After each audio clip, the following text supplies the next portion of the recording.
पिता और पुत्र और पवित्र आत्मा के नाम पर आमीन। सबों को जय यीशु। पवित्र तृत्व रविवार। आज माता कलीसिया हमें त्रिएक ईश्वर में विश्वास पूर्वक जीना सिखाती है। त्रिएक ईश्वर हम सबों को हमारे धर्म के हरेक संस्कारों में, हरेक प्रार्थनाओं में हम उसको पुकार कर कहते हैं, पिता, पुत्र और पवित्र आत्मा के नाम पर। क्रूस का चिन्ह से लेकर हमारे धर्म से जुड़े हुए सभी प्रार्थनाएं, सभी चीज़ों को हम तृत्व के नाम से पुकारते हैं। इसलिए तृत्व में या त्रिएक ईश्वर में विश्वास करना और उस विश्वास को प्रकट करने के लिए आज के रविवारीय संदेश हमें देता है। तो आइए, सबसे पहला तृत्व को समझना जरूरी है। दुनिया में लोग ईश्वर को अलग अलग नाम से पुकारते हैं या अलग अलग नाम से, तरह तरह के नामों से उसे समझते हैं। सृष्टिकर्ता के रूप में, या एक शिक्षक के रूप में, या एक सच्ची शक्ति के रूप में हम ईश्वर को जानना पसंद करते हैं। कैथोलिक कलीसिया में हम विशेष रूप से पिता को वो दर्ज देते हैं जिन्होंने इस सृष्टि को बनाया। पुत्र यीशु को हम वो दर्जा देते हैं जिन्होंने हमें बचाया या जिन्होंने हमारे पापों को धो डाला और उस स्वर्ग राज्य में प्रवेश करने के लिए उन्होंने हमें चुना। पवित्र आत्मा हम सबों को एक सच्चा मार्ग दिखाता है। हम ये भी कह सकते हैं कि वो आत्मा हमारे लिए सच्चे मार्ग पर जाने के लिए अगुवा करते हैं। तो इसलिए तृत्व हम सबों के लिए वो तीन व्यक्तियों में एक ईश्वर है। ये तीनों व्यक्ति एक कार्य करते हैं और वो कार्य हम सबों के लिए जानना जरूरी है। इसलिए आइए, एक स्पष्ट उदाहरण हमारे लिए संत अगस्तिन उनके जीवन काल के दौरान हमें देते हैं। एक नन्हे बच्चे को वो समुद्र के तट पर चलते हुए देखते हैं कि वो नन्हा बच्चा एक छोटा सा गड्ढा खोदकर समुद्र का पानी उस गड्ढे में डालना चाहता है और उस समुद्र के पानी को खाली करना चाहता है। तब अगस्तिन उनसे कहते हैं, क्या आप यह करने में संभव होंगे? ये जरूर असंभव है। तो वो छोटा बच्चा भी संत अगस्तिन को वापस जवाब देकर कहते हैं, उसी तरह ईश्वर के रहस्य को समझना भी बहुत कठिन है।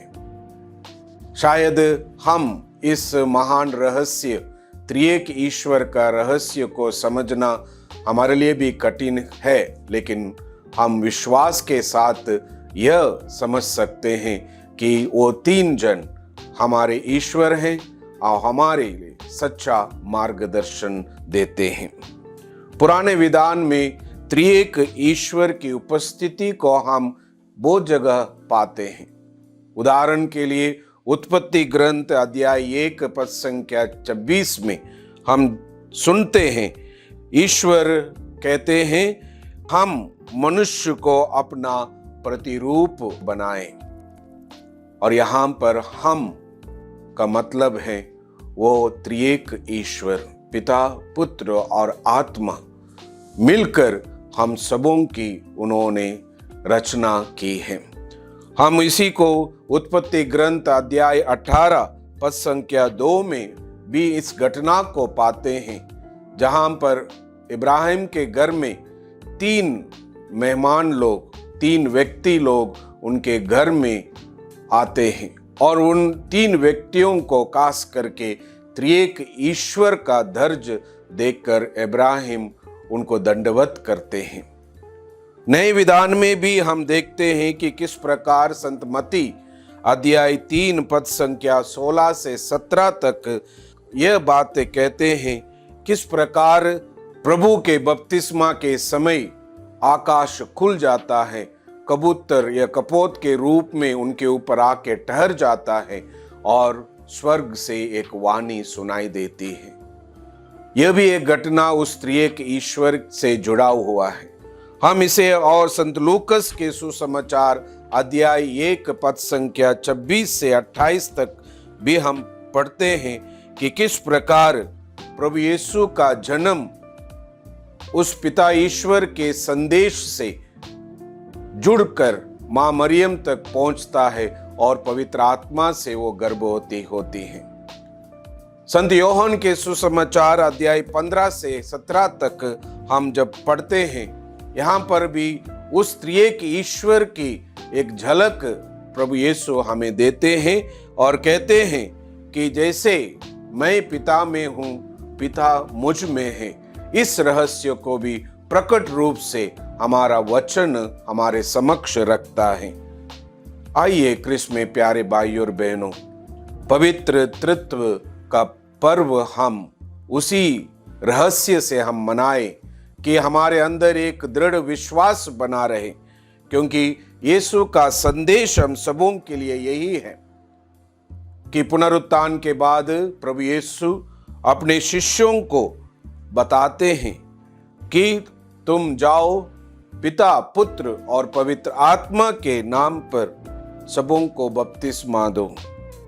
क्रिस्तीय जीवन, क्रिस्त में प्यारे भाई और बहनों, इसी त्रिएक ईश्वर से शुरुआत होती है और यही संदेश आइए हम तृत्व के इस रविवार में हम प्रकट करें। आज के पहले पाठ में तृत्व के गुणों को बताया गया है कि किस प्रकार ईश्वर जो करुणामय ईश्वर है, जो कृपालु ईश्वर है, वो देर से क्रोध करता है और अनुकंपा से भरा हुआ है। इन गुणों को आज हमारे अंदर ढालना है ताकि हम इस संदेश को पाकर उसी दयालु ईश्वर के जैसे, उस त्रिएक ईश्वर के जैसे क्षमा, धैर्यवान, प्रेममय और विश्वास योग्य हमें बने रहना है। तृत्व से मिलने वाली शिक्षा या सीख हमारे लिए क्या है क्रिस्त में प्यारे भाई और बहनों? खास करके 3 बातें हम इस संदेश को लेके जाएं। सबसे पहला है, हम सब एक समान हैं। हमारे अंदर कोई भेदभाव नहीं है। हम एक समान इसलिए हैं कि उन्होंने हम सबों की सृष्टि की है। उन्होंने पूरी मानव जाति को बचाने के लिए उन्होंने दुख सहा। हम सब एक हैं, हमारे अंदर ऊंच नीच कुछ भी नहीं है और त्रिएक ईश्वर हमें उस समान देखभाल करते हैं। इसलिए कहा गया है कि एकता में ही शक्ति है। ये त्रिएक मनुष्य एक ईश्वर बनकर हम सबों को एक बना लेता है, एकत्र रखता है। दूसरा संदेश यह है कि त्रिएक ईश्वर हमारे परिवार का एक आदर्श व्यक्ति है, कि त्रिएक ईश्वर हमारे जिंदगी में वो अहम हिस्सा निभाता है, खास करके हमारे परिवार में माता पिता और बच्चे लोग, सगे संबंधी, रिश्तेदार लोग, सबों में वो आदर्श बनकर उभर आता है। जैसे कि पिता ने अपना प्रेम प्रकट करते हुए अपने पुत्र को हमारे लिए दिया और पुत्र हमारे उद्धार के लिए, हमारे जीवन के हर एक उन मुसीबतों को झेलने के लिए वो हमें मार्गदर्शन करता है और हमारे पापों को क्षमा कर हमें उद्धार करता है और पवित्र आत्मा के द्वारा हमें सच्चे मार्ग पर चलने के लिए बाध्य करता है। तो इसीलिए वो शक्ति हमारे परिवार में आ जाती है एक आदर्श त्रिएक ईश्वर बनकर। और तीसरा है, तृत्व हमारे जीवन की नींव है, बुनियाद है। तृत्व हमारे जीवन की बुनियाद इसलिए है कि हमारे प्रार्थनामय जीवन को, हमारे विश्वासपूर्व जीवन को या हमारे धार्मिक जीवन को हम अक्सर क्रूस के चिन्ह से अपने आप को आशीष करते हैं। हर एक प्रार्थनाएं हर एक संस्कार, सभी संस्कारों में ये त्रिएक ईश्वर उपस्थित है। और इसीलिए हम कहते हैं यदि हमारा दृढ़ विश्वास उस तृत्व पर है तो जरूर हमारे हर एक कार्य उनके हाथों में हम जीत पाएंगे।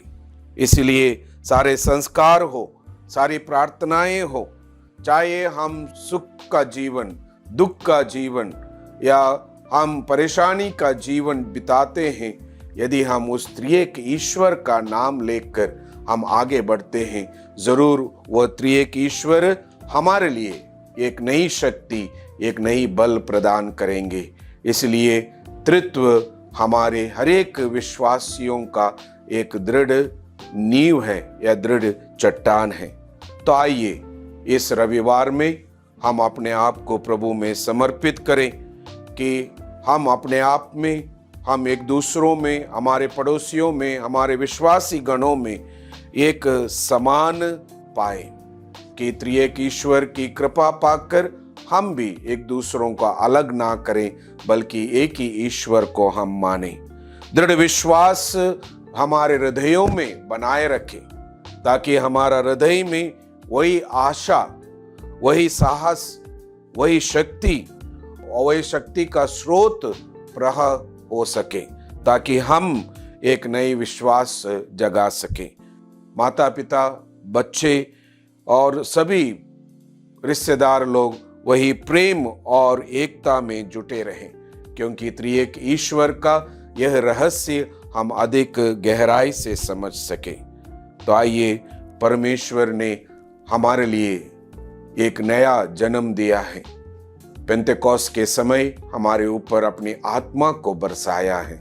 आइए इन तीनों के गठबंधन से हम उस ईश्वर की आराधना करें, उसकी स्तुति करें, उसको याद करें और हमारे परिवार में त्रिएक ईश्वर का सम्मान बनाए रखें। पिता और पुत्र और पवित्र आत्मा के नाम पर आमीन।